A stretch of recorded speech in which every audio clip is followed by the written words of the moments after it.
This video presentation has been classified by the ABC as M. It contains material that is not recommended for persons under 15 years.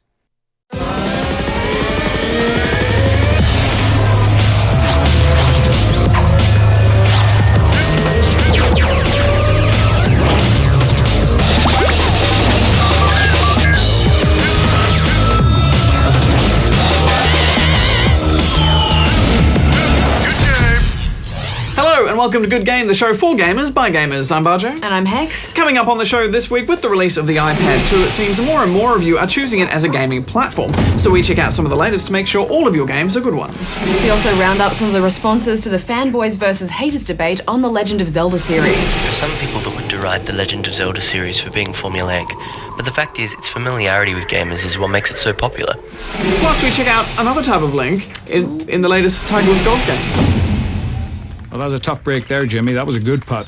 And Barjo, when gamers want to express their love of all things gaming, they sometimes get creative. Yes, and we check out a recent exhibition of game fan art. But before all that, can you guess the game for this week?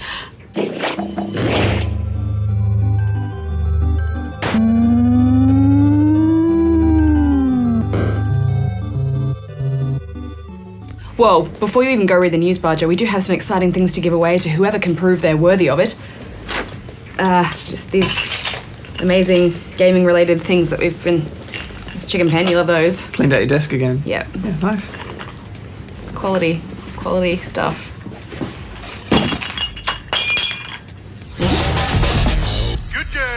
After far longer than anyone anticipated, the PlayStation Network has restarted basic online gaming and matchmaking services, with a spokesman for Sony stating the full service is planned to resume by May 31st.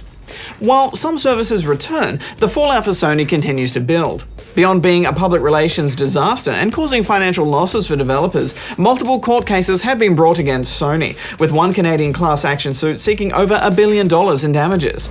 Well, you found me. Congratulations. Researchers at the University of Texas have caused an artificial intelligence program to exhibit signs of schizophrenia. Despite your violent behavior, the only thing you've managed to break so far is my heart. The program, known as Discern, was originally created in 1993. Discern acts as a neural network capable of processing stories told to it and gathering the meaningful bits of information from them. You can't imagine the wealth of information. The knowledge, so much, so fast. It's glorious. The researchers decided to overload Discern with information by teaching it too much too fast. This resulted in connections between relevant information becoming lost or mixed up, creating language abnormalities, which suggested schizophrenia. That has got to be the dumbest thing that... Researchers at Kyoto University have answered the age-old question: can chimpanzees play video games and know which player they are? The answer is yes, they can. 3 female chimps were trained to play a simple trackball game in which they controlled a white dot, while another white dot moved independently. If the chimps were able to identify which dot they were in control of, they were rewarded. The test was designed to determine if the chimps had what's known as self-agency, or the feeling of being in control of your own actions. The results were definitive, showing the chimps were able to successfully identify their dot 99% of the time. Microsoft has just spent approximately $8 billion on the purchase of internet communication service Skype. Current Skype CEO Tony Bates will continue to helm the service under the title President of Microsoft Skype's division. Microsoft confirmed the service will be coming to Xbox and Windows phones, but will also continue to be supported on non-Microsoft platforms. Tiger Woods golf games have been around for well over a decade, offering up some of the best virtual greens there are, and we've had a few rounds of the latest effort, Tiger Woods PGA Tour 12, the Masters. It's the green jacket, and the competition for it has seen some of the game's greatest players fashion some of golf's most magical moments. Now, as far as the controls are concerned, it's pretty much the same as last year's game. The PS3 and Wii version have motion controls, but we've been reviewing this on the 360. The new addition here is the Masters Tournament, which is a big deal for golfers because it's kind of like the grand final World Cup event of the golfing world, the pinnacle invite-only tournament. It's history in the making at the Masters, and it's all coming your way next. Once again, your virtual player in career mode will be your main focus of the game. After you create your golfer, you start in amateur tournaments, gradually moving up through the professional ranks until you get invited to the coveted Masters. Hex, I've been playing this for ages and I'm still stuck in the amateur tournament. Is that because you're rubbish? Yeah, but also I think it's really tough. You know, if you drop more than 4 shots in a single round, you'll finish in the 20s. That's a double to drop 2 strokes. And that's not enough to make you progress very far. It's because you're rubbish. You're rubbish in the face. I thought all the skill leveling and unlocking of all the clothes and the clubs helped keep me interested during the tournaments. I'm still waiting for my invitation though. I ended up playing the Tiger at the Masters mode. In this feature, we'll put you in Tiger's shoes as you attempt to work your way through each of his 4 Masters tournament victories. And not only do you have to replicate his scores, but you have to beat them. It's not easy, but I did at least get to play Augusta.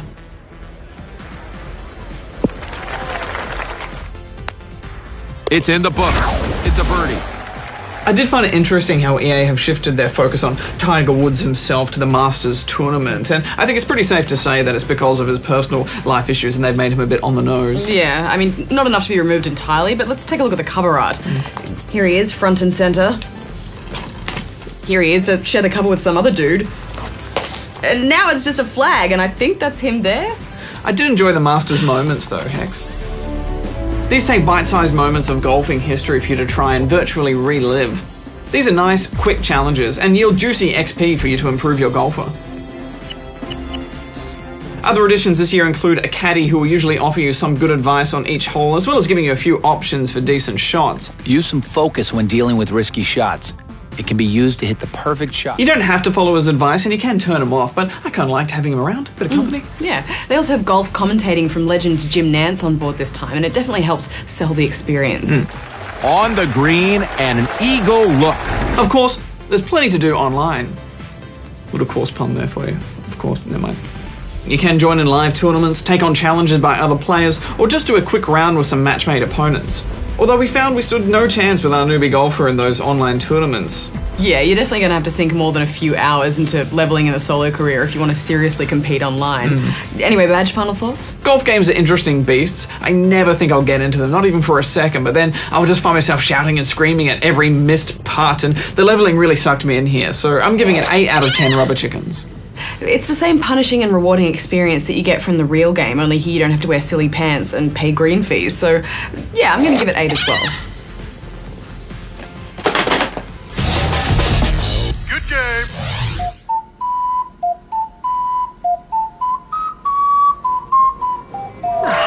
Kind of tingles. Welcome back, fanboys and haters. It's been a whole month since we prompted you to debate the merits of the Legend of Zelda series, and so now the time has come to distill those pointed opinions into a fine potion of perspicacious prose. Positively, Hex. Let's kick things off with a look at the Good Game website poll, which asked, fanboy or hater, which are you when it comes to the Legend of Zelda series? A very convincing 56% of you were fanboys, 33% deemed themselves indifferent, and only 11% were willing to step up as haters. Well, I'm not that surprised that the fans were dominant, Barjo. The Zelda series has been with us since about 1987, so it has that added benefit of rosy nostalgia, doesn't it? And it seems it's a bit hard to hate on the legendary Link, though Tiger101 on our forums did try. There is nothing, I mean nothing bad about Zelda. I have racked my brain out of my left ear and sifted through it with the sharpest of knives to find even a drop of personal dislike for the series. Even with my brain chopped up on a plate, I am smart enough to know that Zelda rules. From there on in, the fanboy love flowed like Zora's waterfall, such as this email from Phil in Sydney. In my opinion, there is no better adventure series than Zelda. From its genesis as a 2D NES adventure game to the glorious 3D evolution of Ocarina of Time and subsequent Zelda games, the series never ceases to deliver sublime and truly awe-inspiring gaming experiences. Ah yes, Ocarina of Time got more than a few mentions, like this forum post from Sarkaz. Ocarina of Time was probably the shining moment in my childhood, with it forcing me to learn to read because my parents stopped agreeing to read the text for me. The Legend of Zelda series is mostly the only series I can go back to and just repeatedly play again. OOT for the win. And forumer Kepora Gebora Homeboy points out, Guinness World Records regard The Legend of Zelda Ocarina of Time as the most critically acclaimed video game of all time. Pretty much win with that title. Ah, the validation from critics worldwide. Fair enough. I also thought Claire from Western Australia had a good point. I'm a fangirl of The Legend of Zelda. How can anyone not like a muted, except for yelling, left-handed human/elf/werewolf/deity being of some description with various occupations including lawn mowing, seafaring, train driving, herding, looting, vandalism and other odd jobs? Go the bearer of the floppy hat. Cute. And nice to hear from the fangirls too, of course. And many of you also took to video to express your admiration for the series, from the unbridled joy of Zelda Kid.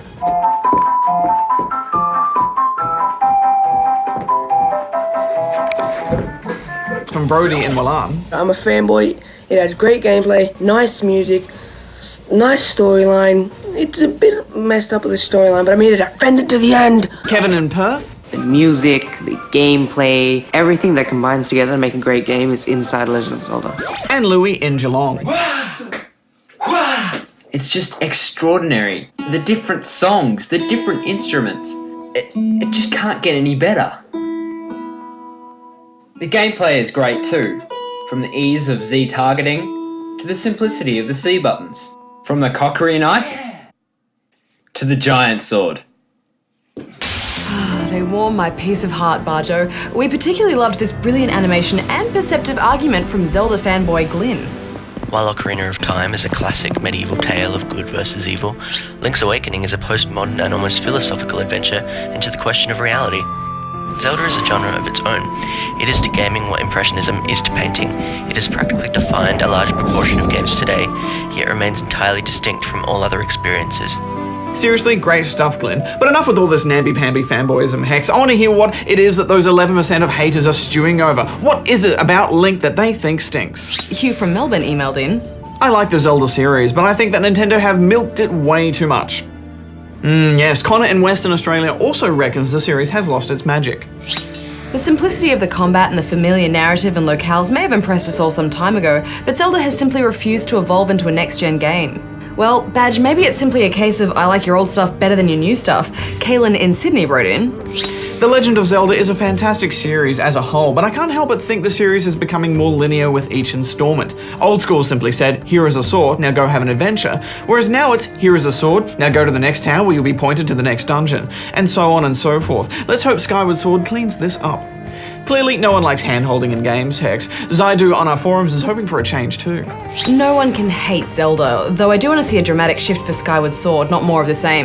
In fact, to be honest, Skyward Sword doesn't interest me in the least. These actually sound pretty hatey, Hex. Could the tide of love be turning on the Zelda series? Skyward Sword will be the 16th game in the series, so it might have to pull a few rabbits out of its floppy hat. Pink rabbits, perhaps? That's what we did there. Well, without a doubt, it was the fanboys who won this round, but I would like to pick out just one more email, Hex.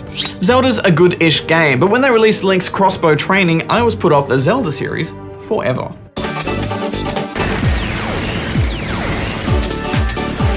Ah, good point. Okay, fanboys and haters, as you know, the battle is never truly won. We want you to continue to wage your war of words and fire off your vicious videos, but a whole new topic is up with its head on the block. That's right, start submitting your opinions to us on the Call of Duty series. Just head to our website here and keep those video entries coming. Now fight! When you think of fan art, you probably picture bad photo manipulations or poorly drawn portraits of game characters, sans clothing. However, we caught up with a Melbourne curator who's taking video game-inspired fan art to a more serious and commercial level.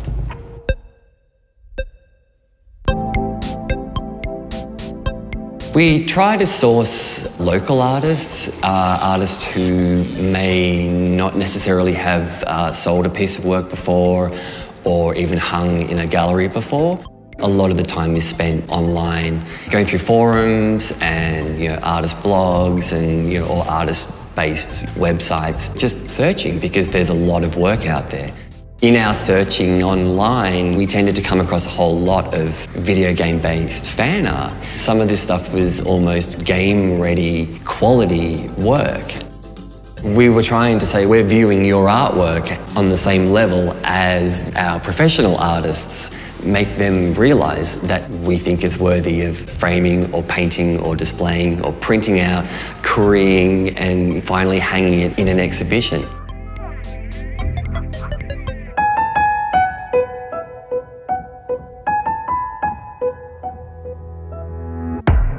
This is my work titled Pac-Man, which is based on a combination of two classic iconic images, one from the gaming world, obviously Pac-Man, and one taking one of the more harsher real-world historical iconic images from the Vietnam War. And while it seemed a little bit extreme, I also thought it would make for a really interesting visual, taking a really dark, real-world iconic image and combining it with a goofy concept such as Pac-Man. Even the time difference now between when it happened and the modern day, it still carries a lot of that impact. I was always very big into the more post-apocalyptic style games where there is that environment that's very different from our own reality, and it has that you really don't know what to expect from it, and they can just really sort of trap you into it. And zombies, I love zombies, so any zombie game. For the majority of my work, I generally use a lot of faceless characters, so I really enjoy the challenge of trying to capture mood and emotion of people when you don't actually have their face to use, which is generally where you can express most of the emotion. So especially for characters such as Leroy in the gas mask, just capturing that generally a somber mood within that faceless realm. I would consider myself 80% art boy, 20% fanboy. And that 20% is linked to the things that I loved as a child that inspired me to go into art, like comics and games and such as that, and just Batman, non-stop Batman.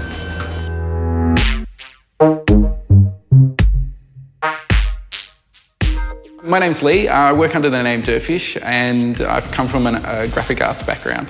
Dirtfish works basically all character-based artworks, pop art kind of influence, which includes video games, TV, comic books, all that kind of stuff.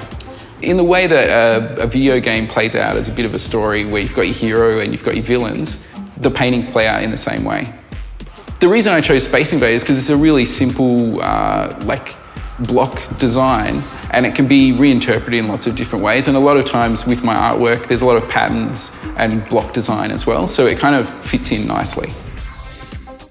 The original design is done on the computer, and then I transfer that design onto the canvas, and I work in layers over the top. So it's kind of a multi-stage process, but it ends up with clear dark lines, which is the stuff created on the computer, and then rough textures, which is stuff that happens on the canvas. If you look at artists over time, they draw on what they're doing every day. And if you're playing games, like if that is a part of your life, then it'll naturally influence your work as well. I was a kind of late bloomer into the video games scene. My first console was a PlayStation 1. Ever since then, fallen in love with video games as a great medium to see some fantastic characters. Just the stories, character design, it's just probably one of my main inspirations for the art I create. My style tends to be a bit of comic/street art hybrid sort of style. I guess video games has got this ability to sort of work on almost no budget in terms of special effects. You see fantastic character designs, it's like the sky's the limit. Some of the favourite pieces that I do are anything that's either fantasy-based or steampunk-based. Just the idea of sort of rusty, sort of coppery robots or sort of fantastic sort of angry little goblin characters is always pretty cool. World of Warcraft, I'm sure a lot of people say the same thing, but that vibrant colour palette, the sort of stylised characters, it was just one of those games that had, I guess, an instant visual effect on me. The response has been really good, and I think the next round of video game fan art is going to be huge.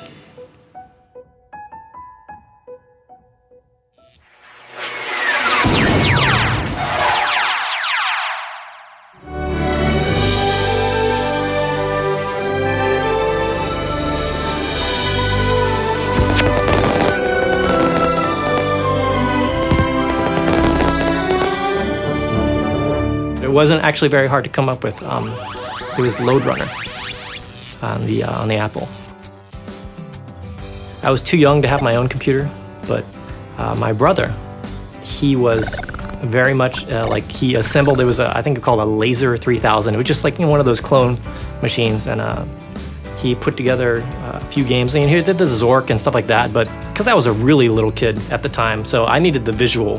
So Lode Runner was like a graphical game where you little digging thing, and Oh man, and like having people stack up, like the bad guys stack up, and that I played so much, and I was so excited whenever my brother would go out on his paper route, I would hop out on a computer and play Lode Runner. Like he'd ask me, like, hey, can you come help? And I was like, I'm sick.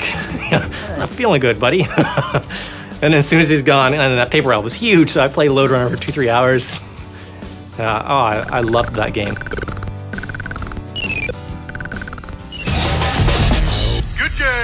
We've been playing a few iPad games recently, so I think it's time for a bit of a roundup, Hex. And first up, some point-and-tap adventuring with Sword and Sorcery EP. Now, bear with me here because the story is a tad confusing. Basically, you play as the Scythian, and under the guidance of a few friends, you'll retrieve the book known as the Megatome. Unfortunately, that unleashes the deathless spectre called the Gogolithic Mass, which you then need to release from immortality by detonating the Megatome on top of a mountain. You then have to find and unite 3 pieces of the Trigon. On the way to the pieces, you'll have to sing songs of sorcery to coax Sylvan sprites into the sky, and travel into the dream world on side B of the EP while controlling the phases of the moon. Sounds simple enough. But yes, this game is quite highbrow, and it speaks in poems and riddles, and I think to really enjoy this game you have to like the art and the music. It's pretty dependent on that. You'll be fighting with your sword and shield on occasion, but mostly you'll spend a lot of your time just walking around, enjoying the sights and sounds while randomly tapping things to find solutions to the puzzles, which seem intentionally obscure. Yeah, they do give you plenty of hints though, which you can always read later in the Megatome. But as you say, they're all pretty nonsensical, so it's easy to misunderstand what you're meant to do, but that's part of its charm. I think it's a clear example of style over substance here, but the style is really substantial, if that makes sense. I mean, each screen looks like a retro video game artwork, and the sound and music is just beautifully done.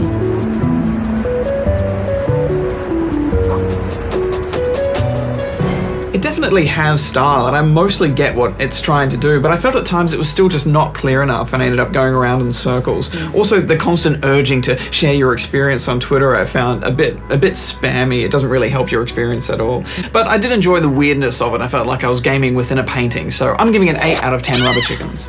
The game encourages you to play in short bursts, so if I got stuck I'd just put it down and come back to it. And it's not a long game, only a few hours, but I thought it was a memorable journey and a really fun and clever little game, so I'm going to give it 9 out of 10 rubber chickens. Next up, Fireman's Real Racing 2. Let me just bring that up here. There we go, and there it is.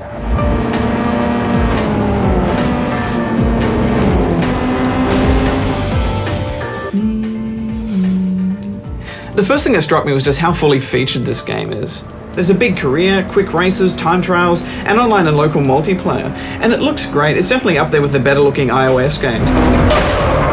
That said, I wouldn't have minded a few more cars and tracks, but it's not too stingy with 15 fictional tracks to race on and 30 real cars to race in. But more is always nice. Yeah, the career here is pretty standard fare, but it will keep you busy for hours. It's broken up into 5 divisions, starting off in the club division, and you work your way through the World Series, buying more powerful cars for yourself as you go. And there's some fairly simple upgrading you can do to your cars as well to give yourself a bit of an edge. Going online is super simple. You just push a button and you're thrown into a room with 15 other players. We experienced no lag and it was all pretty smooth, but there's no filters, so you want to make sure you unlock some decent cars before you venture to the internet or gamings. I thought it handled well too. I mean, it's not true simulation by any means, but it's not arcadey either. And more importantly, you can tweak the controls and assists to just how you like them. So if you want, you can just handle steering and let the game accelerate and brake for you. Personally though, I think it's more fun when you turn off all the assists and bump the AI up. It just gives you a proper challenge. I was pleasantly surprised to find that using the tilt control actually felt like I had more control than using thumbsticks. It was just really easy to hold that racing line and it almost felt as good as using a racing wheel. I'm not normally a fan of tilt controls, but they've done a really superb job here. You rarely lose your place, and I think it's because you can, no matter which way you turn or tilt it up or down, the car always stays on that dime. I think it's a hefty racing package, and as far as racing games on iOS, it's definitely ahead of the pack. I'm giving it 9 out of 10 rubber chickens. Yeah, it's a pretty hard game to fault. I think I'm going to have to give it 9 as well. Next up we have the MMO Order and Chaos Online.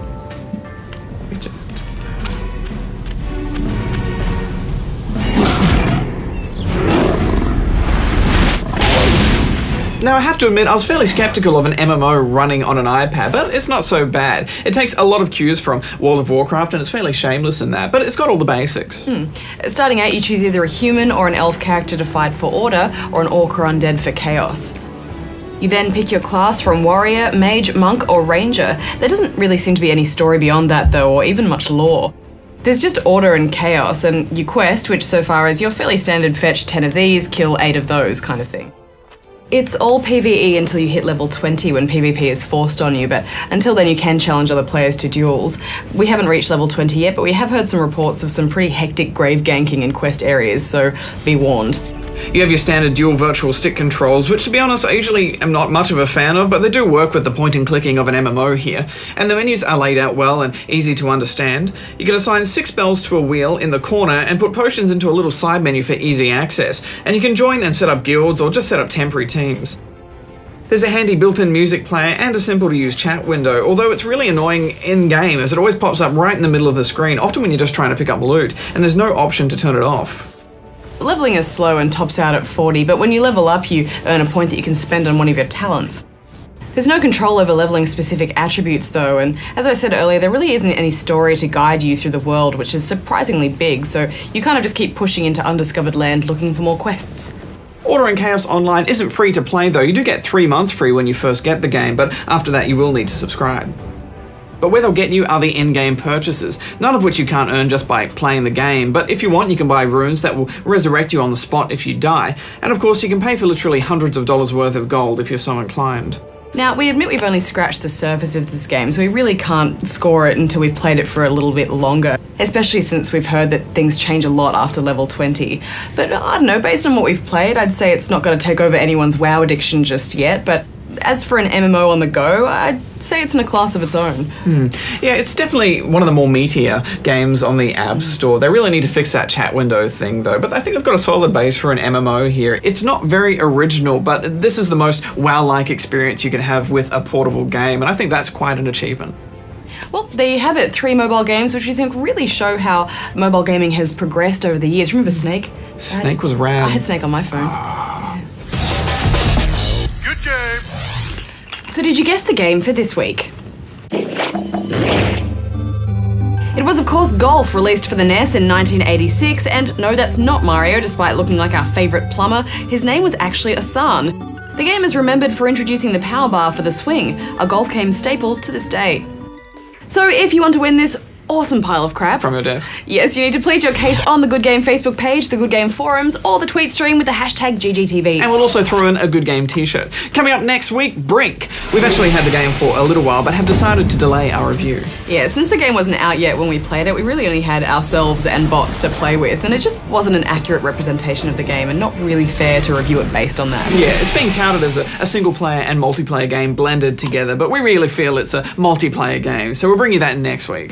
Don't forget, on ABC 3, Good Game Spawn Point is there for the younger gamer in your life. Until then, gamers, Barjo out. Hex out. Do you remember this? Keep it away. Remember this? Keep it away from me. Yeah. I've had enough of that. It's gonna happen. Oh, please. Damn.